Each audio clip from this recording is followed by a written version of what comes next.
దేవుని పరిశుద్ధ నామమునకు మహిమ కలుగునుగాక. Good morning friends, how are you? దేవుడు ఉదయకాలాన మిమ్మల్ని దీవించి ఆశీర్వదించును గాక. యెషయా గ్రంథం 5వ అధ్యాయంలో 2వ వచనంలో అంటాడు, ఆయన దానిని బాగుగా త్రవ్వి రాళ్లను ఏరి అందులో శ్రేష్టమైన ద్రాక్ష తీగలను నాటించెను. దాని మధ్యను బురుజు ఒకటి వేయించి ద్రాక్ష తొట్టిని తొలిపించెను. ద్రాక్ష పండ్లు ఫలింపవలనని ఎదురు చూచుచూ ఉండెను గాని అది కారు ద్రాక్షలు కాచెను. అది ద్రాక్ష పండ్ల కాయనని నేను కనిపెట్టినప్పుడు అది కారు ద్రాక్షలు కాయుటకు కారణమేమి అంటాడు. దేవుడు నీ దగ్గర నుంచి ఎక్స్పెక్ట్ చేసేది, ఆశించేది ఏంటి అంటే నువ్వు ఫలించాలని, నువ్వు అభివృద్ధిలోకి రావాలని, ఆత్మ ఫలాలు ఫలించాలి. ప్రేమ, సంతోషము, సమాధానము, దీర్ఘశాంతం, దయాళత్వం, మంచితనం, విశ్వాసం, సాత్వికము, ఆశ, నిగ్రహము, ఇవన్నీ కూడా నీలో కల్పించాలనే దేవుడు ఆశిస్తున్నాడు. కనుకనే తనలాగా నువ్వు బ్రతకాలని నీ కొరకు ఆయన మరణించాడు. ఆయన మరణించిన కారణము నిన్ను నన్ను నీతిమంతులుగా చేయడానికి, నిన్ను నన్ను ఆయన రూపులోకి, ఆయన స్వరూపంలోకి మార్చడానికి.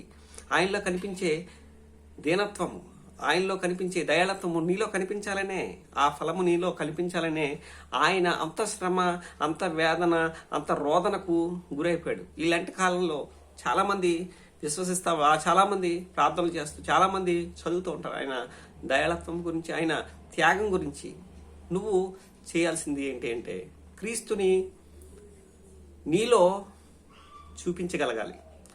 నువ్వు క్రీస్తుని ఇమిటేట్, ఎవరినో, హీరోనో లేదా హీరోయిన్నో లేదా ఇతర క్రికెటర్స్నో, క్రీడాకారులనో, మన చుట్టూ ఉన్న సొసైటీలో పేరు ప్రఖ్యాతులు కాల్చిన వారినో కాదండి మనం చూపించాల్సింది. ఎవరిని మనము ప్రతిబింబింప చేయాలి అంటే, ఎవరిని మనం ఇమిటేట్ చేయాలి అంటే ప్రభు అయిన యేసుక్రీస్తుని, ఆయన చూపించిన గుణ లక్షణాలను మనం ప్రచుర చేయ నిమిత్తమే దేవుడు నీకు నాకు కూడా ఈ మానవ జన్మ, ఈ క్షమాపణ, మానవ జన్మతో, ఈ మానవ జన్మతో పాటు నీకు నాకు క్షమాపణ అనుగ్రహించాడు.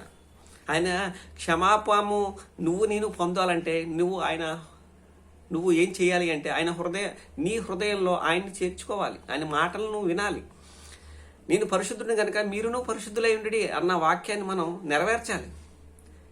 దేవుడు నిన్ను నన్ను క్షమించిన కారణం, దేవుడు నన్ను కరుణించిన కారణం, కృప చూపించిన కారణం ఏంటంటే నువ్వు ఫలించాలి, నేను ఫలించాలని. దేనిలో అంటే ఆయనలో. ఆయన ఏ విధంగా ఉన్నారో మనం కూడా అట్టివారమై ఉన్నాం. ఎందుకంటే ఆయన కుమారులుగా, ఆయన కుమార్తెలుగా నువ్వు నేను చేయబడ్డాం. నిన్ను నన్ను ఆయన వెలపెట్టుకున్నాడు. ఆయన రక్తాన్ని, ఆయన ప్రాణాలు పెట్టుకున్నాడు గనక నువ్వు ఆయన సొత్తువు, ఆయన ప్రజవు నువ్వు. కనుక ఆయన నీ దగ్గర నుంచి ఆశించేది ఏంటంటే ఫలాలు, మంచి ఫలాలు ఆయన ఆశిస్తున్నాడు గనక. ఎందుకని దేవుడు ఆశించేదాన్ని నువ్వు ఇవ్వకుండా అలా బిగపెట్టుకుంటావు? ఎందుకు హృదయాన్ని కట్టిపరుచుకుంటావు? ఈరోజే దేవుడు నీతో మాట్లాడుతున్నాడు. సహోదరి, చెల్లి, తమ్ముడు వినండి. దేవుడు అడుగుతున్నది, నువ్వు ఫలించవా, నా కోసం నువ్వు బ్రతకవా అని అడుగుతుంటే, ఎందుకని ఆయన కోసం బ్రతకూడదు? ఎందుకని ఆయన కోసం మనం ఫలించకూడదు? ఫలిస్తే ఆయనకేదో లాభం కాదండి, నీకే లాభం. నువ్వు ఫలించడం వల్ల తండ్రి ఇంకా సంతోషపడతాడు.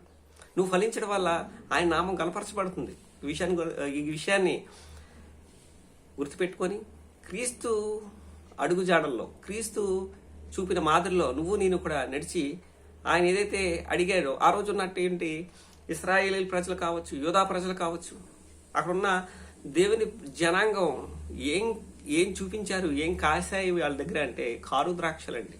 ఆయన అన్ని చక్కగా అమర్చి పెడితే వీళ్ళు కాని ఫలాలు ఫలించి దేవుని కోపానికి పాత్రులైపోయారు. నువ్వు నేను కూడా దేవుని కోపానికి పాత్రులయ్యేవారిగా కాకుండా ఆయన ప్రేమకు, ఆయన త్యాగానికి, ఆయన రాజ్యానికి వారసులుగా నువ్వు నేను అవ్వాలి అంటే ఆయన మార్గంలో, ఆయన మాటలను మనం క్రియల్లో పెట్టినట్లయితే మనం హెచ్చించబడతాం, దీవించబడతాం.